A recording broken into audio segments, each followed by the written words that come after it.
That's the reason why the shofar was blown in Yerichai. What is the shofar? What do we say as soon as the shofar is blown on Rosh Hashanah? There are psukim from Pei Tes in Tehillim.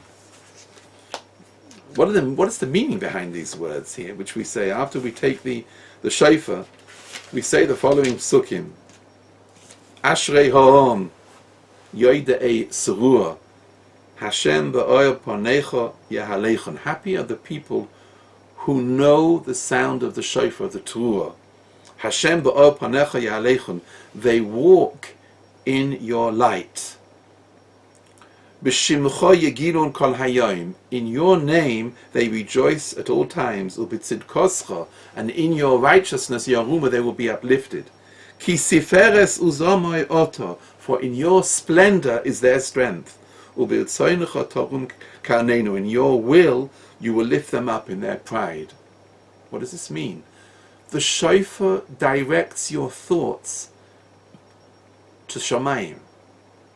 Ashrei ha'om yoides. They know the power of the shofar, which reverts back, of course, to Avraham and Yitzchak at the Akedah. The shofar is reminding you of where is your strength from. Ki siferes uzomai oto. That's why the shofar was blown at Yerichai. That's the meaning of Ein Eloheinu Shabeach. That's why Yerichai was miraculously conquered without any battle, to show what it means. Entering into Eretz Yisroel is not like the Meraglim thought. It seems, apparently, that the strength of the inhabitants of Canaan are overwhelmingly strong. B'nei Anak, Efes ki az ha'am, we can't fight them because the people are so strong. That's not what the reason why you're being brought into Eretz Yisroel for. That's what Yerichai showed for. That was the reason for Yerichai.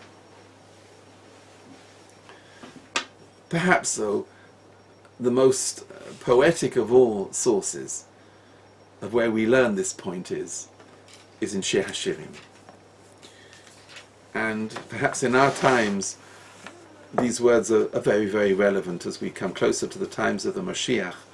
And we have to realize, what does it mean, the gift of Eretz Yisroel and living in Eretz Yisroel, and what is the Kedusha of Eretz Yisroel, where the Meraglim made a tremendous mistake, the connection to HaKadosh Baruch Hu. In Perek Beis, Shlomo HaMelech describes the times just before the Mashiach.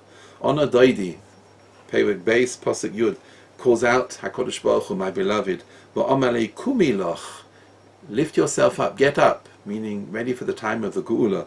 Rayosi Yofosi, my beloved, my beautiful one.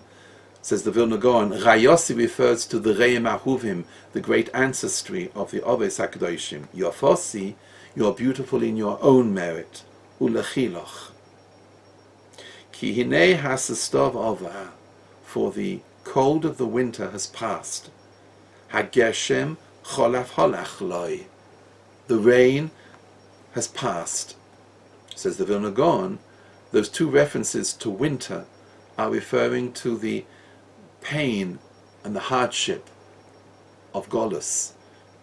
The harshness of the winter refers to the harsh periods which Klal Yisrael went through, Nebuchadnezzar, in Rome, Spain, Germany. That's called the harshness of winter, the harshness of the Golus. Hageshem cholaf loi is the tirda, the nuisance factor, which rain is when you're intermittent rain all the time and drizzle and the rain doesn't stop.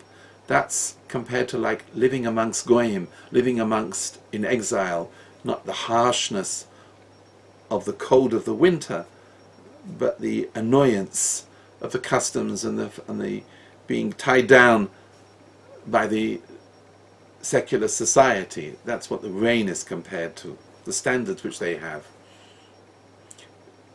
And now, Hanitzonim niru ba'oretz. The blossom is now seen in the land. Eis hazomeh higia, the time of singing has arrived. Koel hator, the voice of the turtle dove, nishma ba'artzeinu, is heard in our land. Says the Vilna Gaon, the time of rejoicing, the time of Kriyas Yamsuf came, the time of Yeshua and Geula, and the Koel hator, the voice of the turtle dove. The turtle dove has two voices when she sings, one high, one low. Says the Vilna Gaon, it refers to when Klal Yisrael said, Naaseh v'nishma, Torah sheba'al peh, Torah shebichsav. the two answers which Klal Yisrael gave, Nishma B'Atzenu, is heard in our land, the growth of Torah in Eretz Yisrael. Hata'ena chonta fageha. The fig is beginning to show her fruit, but pagim means which is unripe. It's just growing, and the fig is just showing its raw fruit at the beginning. It refers to Talmidei Chachomim. Noitza te'ena yoichal pirya. Pasuk in Mishlei. Why is a Talmid Chacham compared to a fig? Because a fig doesn't have a fixed time of harvest. Figs grow and ripen at all different times. So it is with Talmidei Chachomim. Some 5 years, some 10 years. Each person with his own acquisition of Torah grows and develops, and that's why it's compared to a fig. Hagafonim means those people who are doing mitzvahs, the Baalei Tshuva, people connected. Smodar is beginning to give an aroma. Nosnu reach, kumilach rayosi yafosi ulechiloch. This is the time of the Geula. But there's a phrase in the middle here, which the Vilna Gaon explains, which is referring to specifically the land of Eretz Yisrael. Hanitzonim, the blossom, nir'u ba'oretz. Says the Vilna Gaon, it refers to the Avos HaKadoshim, Avram, Yitzchak, and Yaakov, Sarah, Rivka, Rachel, and Leah, who are buried in the land. They're here in the land. Says the Vilna Gaon, it refers to the Luchos, which were hidden. The Rambam brings out in Hilchos Beis HaBechira and Perek Daled that when Shlomo HaMelech built the Beis HaMikdash, he made underground secret chambers where Yoshio, when it came to the time of the Churban, hid the Luchos there, but they're in the land. The Luchos are here in Eretz Yisrael. Bais Rishon, Bais Sheni, it's in the land. And therefore, those are the roots of the growth. Hanitzonim niru ba'oretz, because the Avos are in the land, therefore, hata'ena chonta fageha, the Talmidei Chachomim are growing, and the Baalei Mitzvahs are giving an aroma of their tshuva, of their mitzvahs that they're doing. It's interesting that Shlomo HaMelech specific refers to the pagim.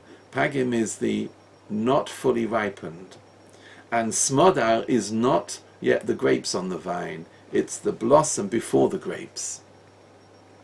The meaning is that in order to reach kumilach rayosi yofosi ulechiloch, you don't have to be a mushlam completed, a mature, capable Talmid Chacham who knows everything. That doesn't necessarily bring the Geula. Hata'ena chonta fageha, the young Talmidei Chachomim, the young students, the young seminary girls, the girls who are the children who are growing in Torah, then they're immature, but they're going on that derech. The smodam means the people who are beginning to turn, the Baalei Tshuva, the people who are careful with their mitzvahs, who are beginning to give an aroma, but they're not yet equipped yet. They're not fully conversant with all the mitzvahs, but they're growing.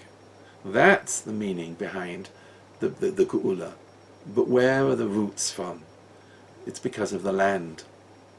The land gives fertility for Torah. The roots are in Kedusha. You don't have that in America. You don't have that in England. It's only in Eretz Yisroel where you have the Avos. The Avos are here. And of course it implies this tremendous Kedusha in having the Luchos in the land. By having the Beis HaMikdash, Bais Rishon, it's here in the land. And therefore the land has a Kedusha to it. That is the way Shlomo HaMelech describes the future of the Geula, because the land has the Kedusha there on it. All these points are all focusing in one particular direction. The mitzvah of Yishuv in Eretz Yisroel requires a certain mindset, an outlook of understanding and appreciating what is the Kedusha, what is the purpose of living in Eretz Yisroel, and where is it supposed to take you. It's supposed to allow you to grow and to achieve and to feel you're on your way in growing in Torah and mitzvahs. We can perhaps come back and ask the question, what does it mean to make a kinyan in Eretz Yisroel? Like we said, a matana tova, it's like Torah and Olam Haba. Eretz Yisroel is also a gift. But how do you acquire the gift? How do you know if you have the gift? When a person feels his motivation and his inspiration in order to grow and to climb, whether it's in Limud Torah, whether it's in Ma'aseh Mitzvahs, whether it's in Chesed. This spiritual growth is all a sign of the Kedusha of Eretz Yisroel, that one is becoming a landowner, not in a physical sense. Doesn't mean owning an apartment here. Doesn't mean that you drive a car here, or you've lived here for 20, 30 years. And that doesn't mean a kinyan in Eretz Yisroel. It means growing and maturing and nourishing yourself with the spiritual acquisitions of Eretz Yisroel. And that's what it's given for. There's no silver and gold here. That you don't need it here. That's not what the land is for. That's where the Meraglim made the mistake. They didn't appreciate what does it mean when they said Ephes, we can't overcome that. They didn't appreciate what there is behind in Eretz Yisroel, what the reason why it was given, and that's the reason of the shofar and the Olenu l'Shabeach. That's what Moshe Rabbeinu was trying to tell them. Don't make a mistake. Don't get caught up in materialism, because Eretz Yisroel is not given for that. It's given for growth, spiritual growth.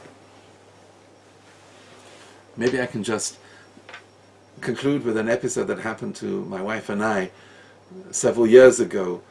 We used to have a connection with a tzaddikus, a famous lady who lived next to the Mir Yeshiva called Esther Segal, Oleh Shalom. We used to go to her house every so often, bring her old clothing. She used to distribute them. She had a hard life.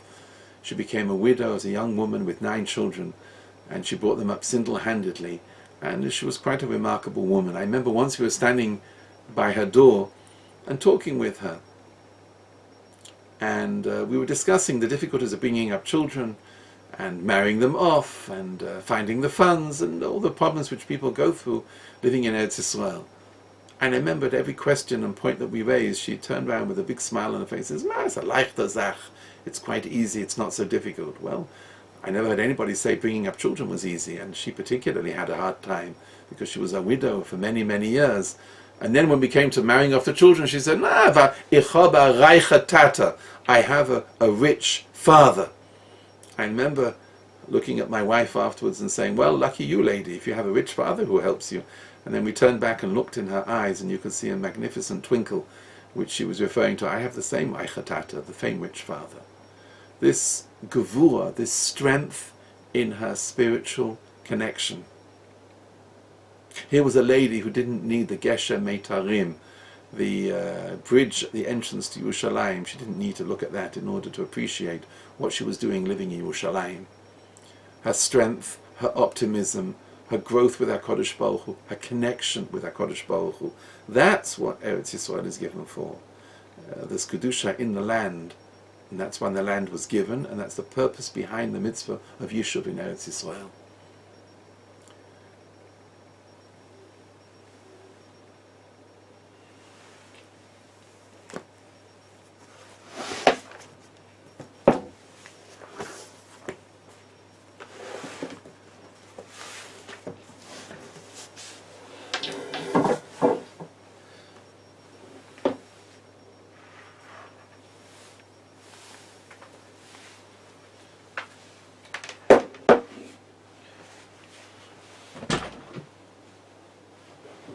Okay. We're just discussing that. Yes. Oh, good. How did it come out? I think it came out. I think it came out fine. The last time. I sat there for a minute.